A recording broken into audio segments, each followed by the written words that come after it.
There's no denying it, holiday shopping season has arrived. Which brings us to David Yurman, America's foremost luxury jewelry brand. Its new campaign, Create Joy, Give David Yurman, celebrates life's small wonders and the magic of the holiday season. To create it, David Yurman partnered with the Savannah College of Art and Design's SCAD Pro Studio program to create the brand's first extended reality project. Together, they merged the real and virtual worlds to create an immersive environment that pays homage to David Yurman's home and perennial inspiration, New York City. Experience the holiday magic at davidyurman.com.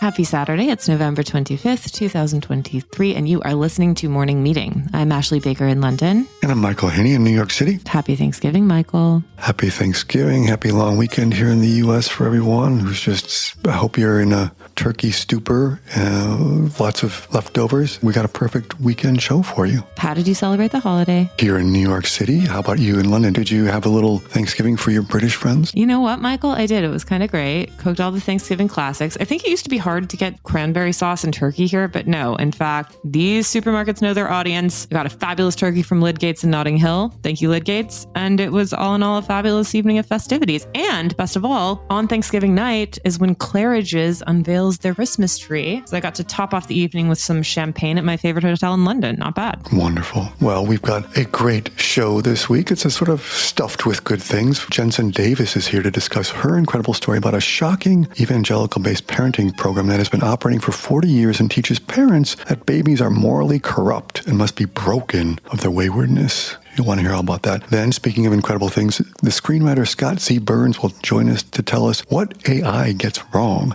And then, John Mauceri has the story of the unforgettable night that Jacqueline Kennedy went to the opera and watched the world's greatest diva. Ashley, where would you like to begin today? What better place to begin this holiday weekend than with the story of families behaving badly?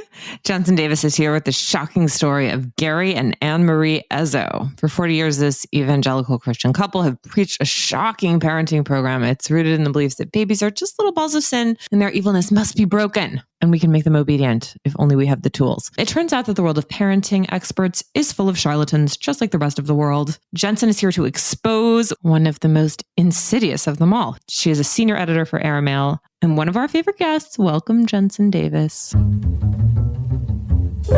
Hi, Jensen. Hello. So, Jensen, your story in the issue this week is about an incredibly disturbing cult of childcare expertise and evangelical Christianity. But before we get into the details, what I loved so much about this story is that it gave me a new understanding of some people I think that are in my life who might have used this method and whose kids are always eerily well behaved. Like, you've seen kids like this, right? Who never talk back, always do what they're told, never have an outburst. And it turns out that that might come at a cost. Yeah. So, I mean, this didn't make it into the story, but I talked to a lot of attachment theory researchers and experts and a lot of child psychologists. But for a lot of kids who are sort of conditioned to behave like dogs or like perform or just seem like they have no feelings and just automatically respond, that doesn't mean that they're not experiencing turmoil or whatever inside. And it does down the line come back to haunt them. There are definitely repercussions. How did you first hear of this particular childcare cult, and who is Mark Azos? So I am neither a Christian nor a mom. So this is definitely not my wheelhouse, but a woman who is in her 30s got in touch. She grew up an Ezzo baby. And she grew up actually not too far from me in Los Angeles, but very different circumstances. And she was raised in a very strict evangelical household and did not really understand that her childhood was different than anybody else's, because when you're a child, you think every family is like your own and every parent is like your own. But as she went to college and grew up and sort of was dealing with the fallout of such a strict upbringing, she got in touch and explained all of the ways that she felt this parenting method had messed her up. And through there, I took one of the Ezzo's parenting classes, which they no longer teach.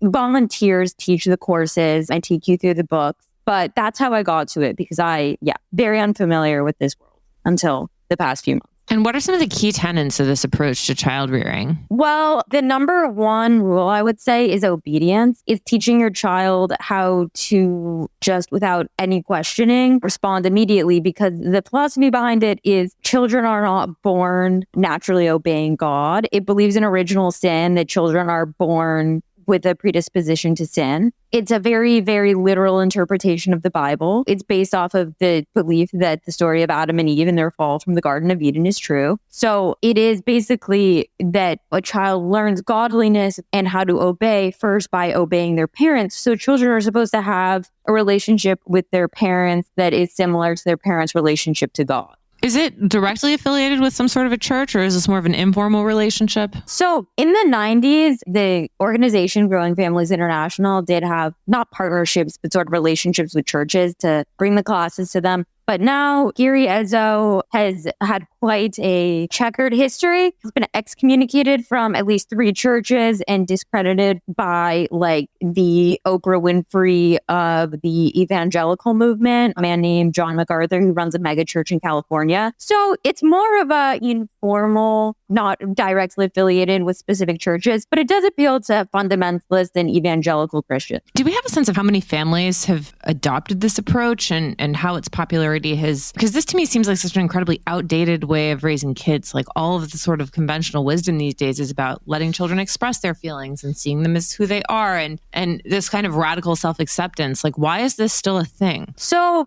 in its heyday, before all of the excommunications and the embezzlement scandal and whatnot, it was in 12,000 churches. And the most popular book, Preparation for Parenting, sold like 1 million copies within the first few years. But now is not as popular as it once was by any means. But one of the women I talked to who has been an evangelical for decades says that the wisdom from the book, or like the lessons, is sort of like in the air now. So people regurgitate Ezzo principles without realizing where it necessarily comes from. So the influence is to the point where it's like kind of like saturated. But they have a secular version of the book called On Becoming Baby Wise, which is the same exact book, just all of the scripture is taken out and the references to God are just deleted, which makes for some kind of uneven reading, because you're like, something's missing. And then you read the original and you're like, oh, it's this Bible verse that's missing. But that book is still incredibly popular. It's a bestseller on Amazon. It's available at like every New York City bookstore that's in walking distance from my apartment. And in 2016, it was on the New York Times bestseller list in the top 10. So that book, a lot of people don't realize, based off of this Preparation for Parenting book, that's a literal interpretation of the Bible, that is still extremely popular and is still widely read. I remember when my kids were born, there was a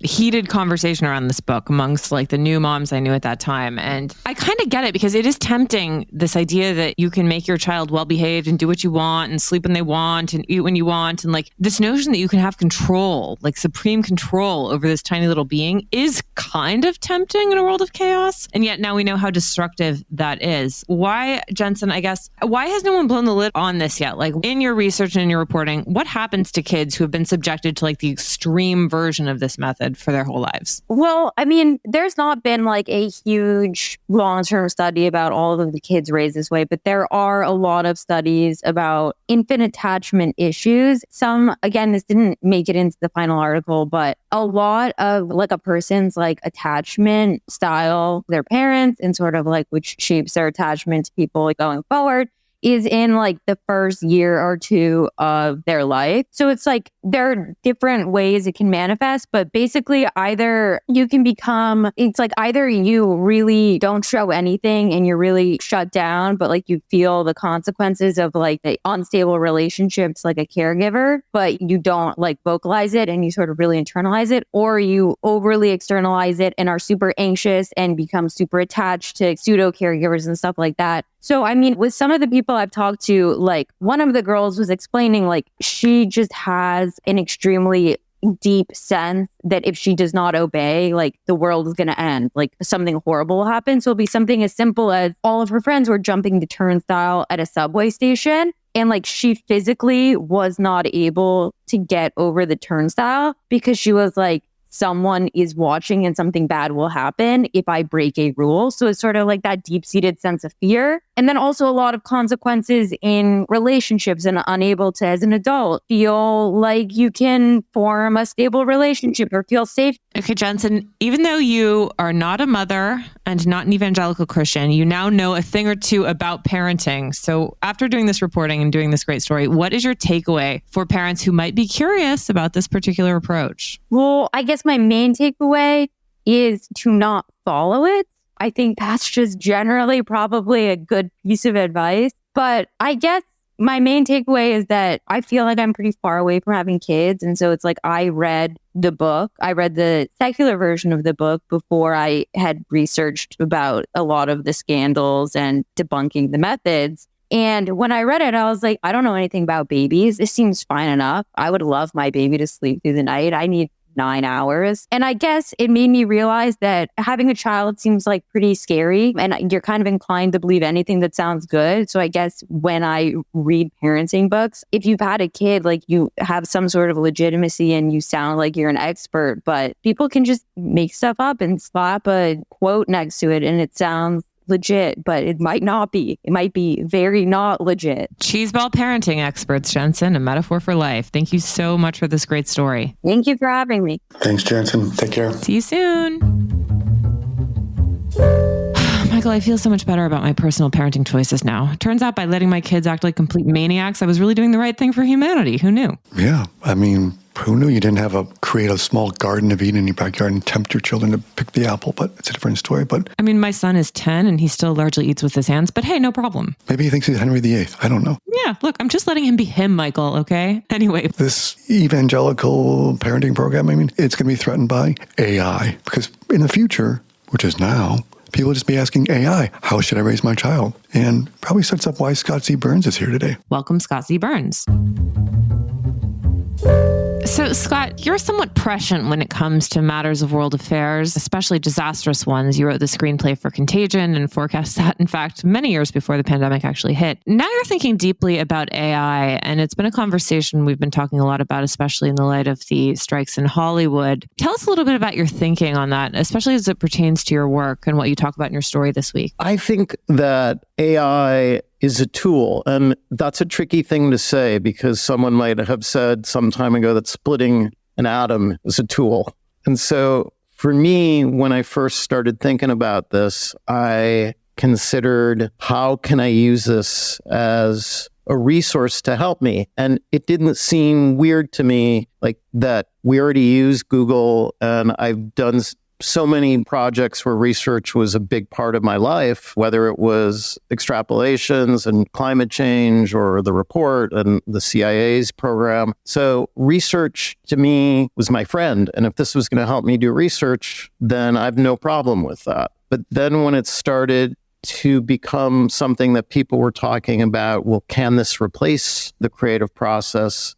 That made me sit up and take note. And also, as you said, Contagion was a very research-based project, and I spent a lot of time talking to scientists about pandemics and where they come from. And so my first question was, well, could you use this to predict where the next one was coming? Because there will be another one. So it was a twofold thing. On one hand, what does this do to creativity? And on the other hand, is this a resource for people who want to think about public health? Because public health is always going to be a story. Yeah, especially now. Scott, as the conversations were unfolding around the role of AI in Hollywood, what do you think people were missing? What were we getting wrong? I think that it's very easy for people who are uncomfortable with technology, and by the way, that should on some level be all of us, to get confused about whether something exists to make a job easier or to replace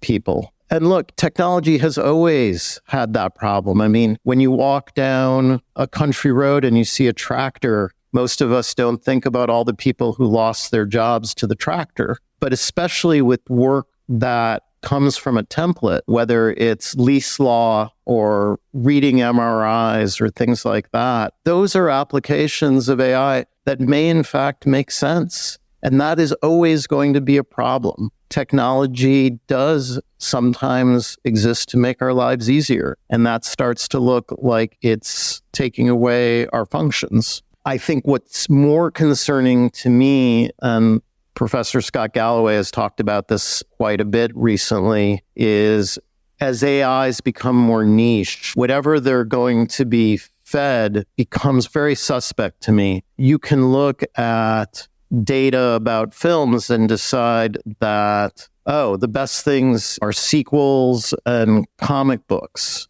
Well, that is a bit of a problem for me. I'd like our storytelling to be a lot more diverse than that. And it basically is saying that we can't, if we stop making up stories, then we have a real problem. And that's what scares me, is as it becomes more niche, what is going to happen to creative conversations and what happens to unique voices? I think that's what resonates for me in your story as you describe it. It's the death of expertise, right? Which is where AI is at, and we don't know its sources for its findings. So it sort of becomes this thing that seems like it's a promise, but it's also with all these potential problems. Well, and there is sort of a weird Freudian, Proustian part of this, which is that these AIs don't have childhoods. They don't have a past. And so Steven Soderbergh told me a story early on that really made a difference in the way that I thought about it, which is if you're standing in front of an actor and you say to them, hey, I want you to think about that time you were pitching in a Little League game and the wind was blowing and you could feel it, and you had to go to the bathroom and you embarrassed yourself because you peed in your pants on the pitcher's mound in front of everybody. Well, to an actor, that may mean something. To an AI, that means nothing.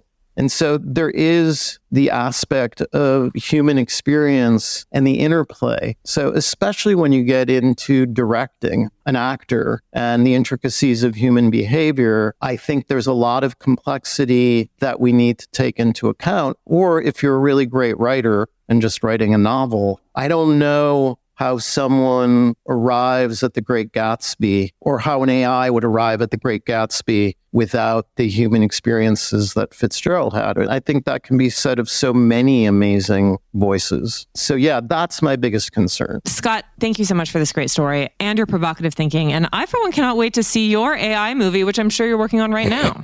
Have a good day. Thanks, Scott.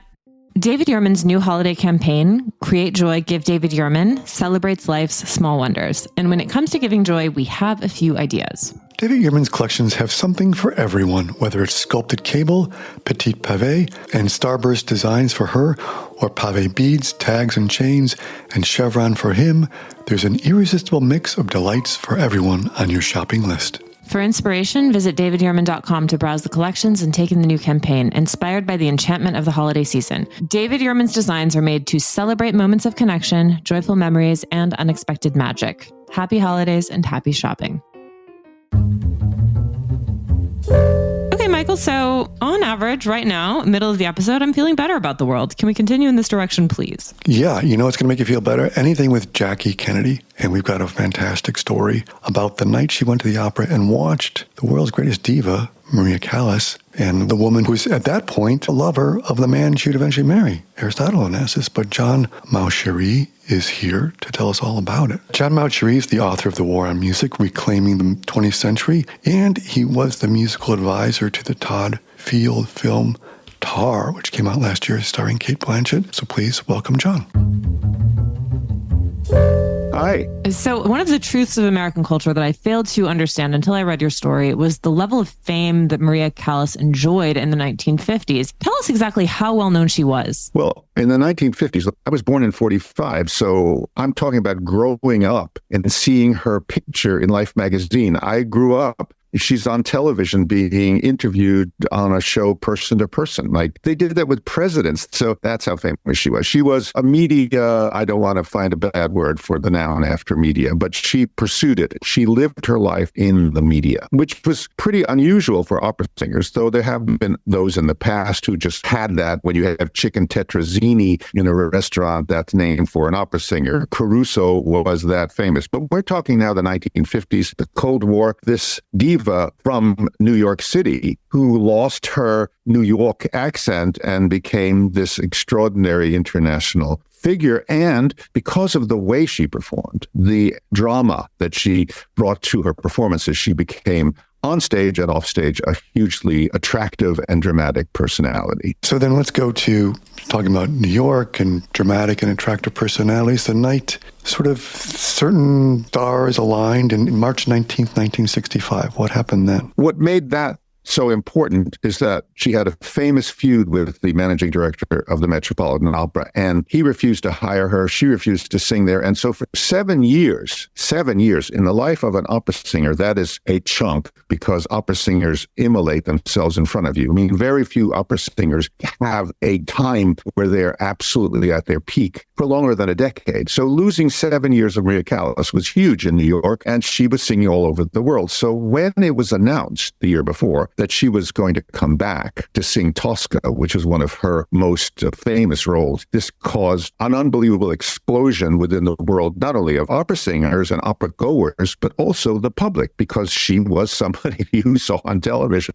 So there was this frenzy to get tickets for what turned out to be her last 2 performances ever at the Met. And I managed to get a ticket for the first of them. And so that night, when you sat at the old Met, this is the theater where Toscanini conducted and Puccini was there, and the whole history of the Met was embodied in that old theater, that magnificent theater on 39th Street, Broadway. The excitement was palpable. I mean, I don't expect I'll ever experience anything like that again. There was a sense of occasion, and all of us in that theater knew we were the chosen ones. Who knew what was going to happen? First of all, she was as famous for canceling as she was for singing. So was there going to be a moment where the gold curtain parted and Ozzy Hawkins would come out and say, "Ladies and gentlemen, I regret to inform you"? That was always in the air. So when that didn't happen, and the opera started, we knew we were in for something. Now, part of the deal with the role of Tosca is that her entrance doesn't happen at the beginning of the opera. It happens 12 minutes into the opera. We have an opening scene, we have drama, we have the tenor singing an aria, and that tenor was Franco Corelli, who at that time was the most famous tenor in the world. Handsome, huge voice, beautiful man, great singer. And he finishes his aria, there's a little bit of stuff, and then Tosca's first entrance is off stage. She's calling her lover's name, Mario. And we hear Mario, first time in the orchestra, and the audience starts to realize it's actually going to happen. This is going to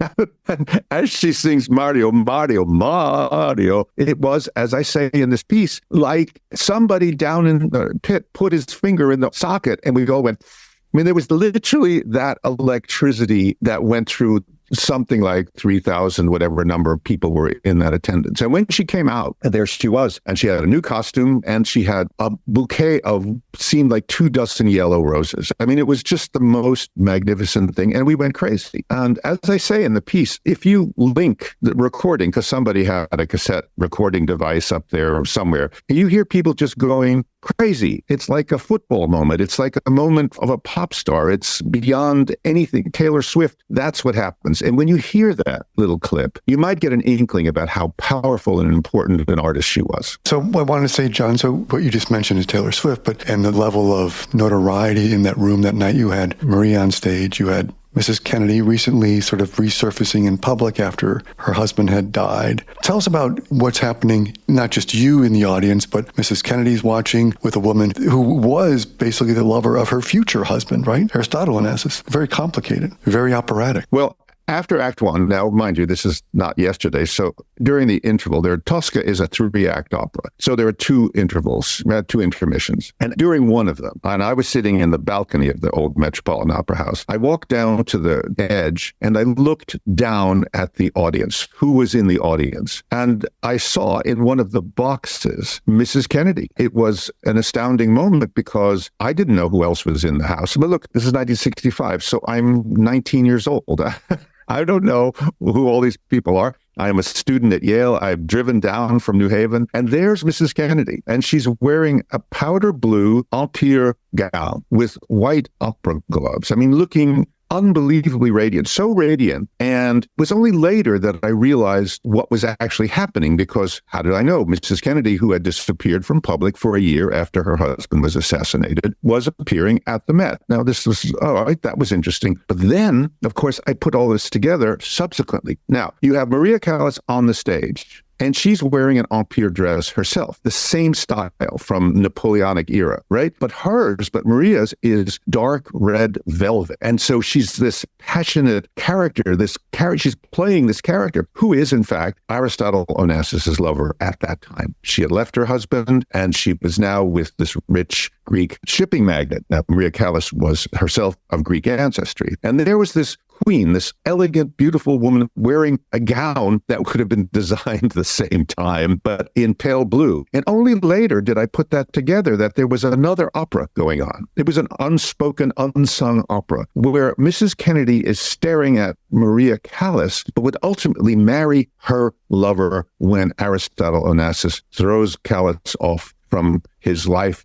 and marries Mrs. Kennedy to become Kennedy Onassis. This is an extraordinary moment. And I realized when I wrote this piece that I was one of the very few people alive who even saw this and could put that together. So I thought it was valuable to point that out as a little historical other opera going on that night in 1965. I mean, that's incredible. And that backdrop against it, and it's cinematic. It's cinematic. Well, insofar as cinema is the opera of the 20th and 21st century, it's absolutely on the level that someone could write an opera about that opera that night. I mean, what was going through Mrs. Kennedy's mind? I don't know.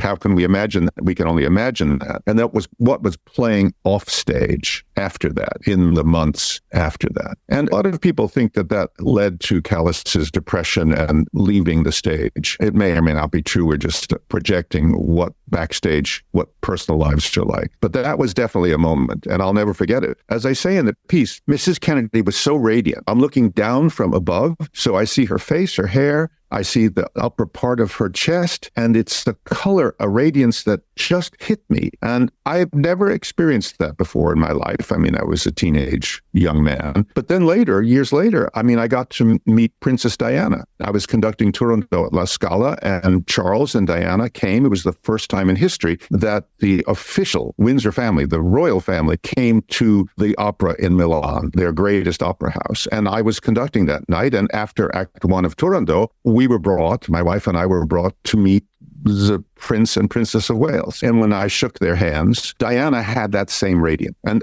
it made me link back to when I was 19 years old to that other person, that other woman I saw with that radiance. And I've never forgotten that. That was a big kind of moment of connectivity in my life. As you mentioned, also like cinematic, so much going on. We got the Leonard Bernstein biopic coming out. So that relationship between Leonard Bernstein and Maria Callas is part of that history. The fact that Lenny is the subject of a movie that's now just being released called Maestro. And this is the centenary of Maria Callas's birth, which is causing at the same time, December, a lot of Callas news. But at the same time, there's another movie about a larger-than-life classical music artist, Maria Callas, that's having been filmed, will be released next year, in which Angelina Jolie plays Callas, just as Bradley Cooper played Leonard Bernstein this year. So it's a really interesting moment, right? Because these operatic stories, these larger-than-life stories, become the subject of films, which makes sense. Of course.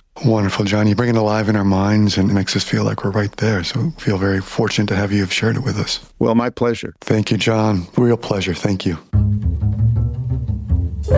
Well, Michael, another great episode of Airmail. Lots to read this holiday weekend. But just in case you have some spare time, is there anything at all you can recommend to us? I do. Everyone's excited because The Crown is back, and that's great. But another terrific UK-based show is back, and it's not as glamorous, but it is loaded with grittiness and great performances, beginning with Gary Oldman. It is Slow Horses on Apple TV, and it's returned for season 3. If you haven't seen the first 2, catch up now. For those of you who do know, this is where Oldman plays Jackson Lamb, who is a master of a group of screw-up MI5 agents. I love this show. The performances all are great. It's based on the books by Mick Herron. It's Slow Horses on Apple TV.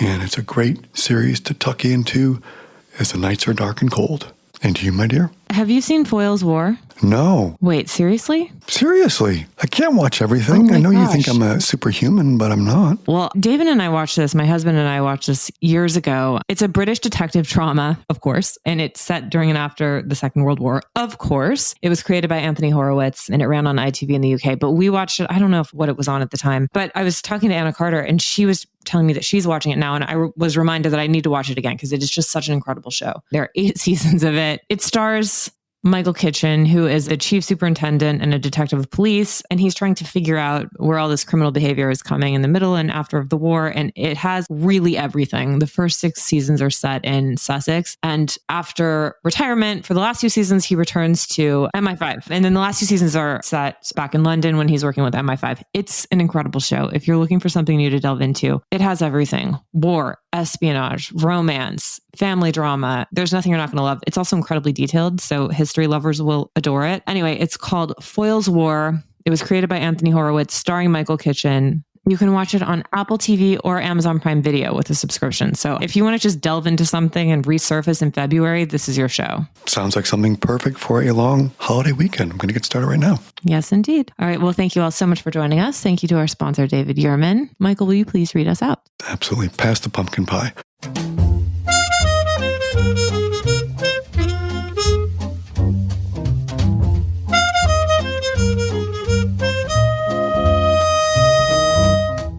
Morning Meeting is produced by Airplay Productions and edited by Jesse Cannon. Our co-editors are Graydon Carter and Alexander Stanley. Our chief operating officer is Bill Keenan, and our deputy editors are Ashley Baker, Chris Garrett, Nathan King, Julie Vitale, and Ash Carter. Our CMO is Emily Davis, and our music supervisor is Randall Poster. The theme music is The Cute Monster by the Bloody Colette Quintet. A new edition of Airmail is published every Saturday, so please subscribe and enjoy all of our stories on airmail.news, which we update every day. You can also find us on Twitter and Instagram at Airmail Weekly. We will be back here next Saturday with another edition of Morning Meeting. In the meantime, be sure to subscribe at Spotify or Apple Music, but most of all, thank you again for joining us.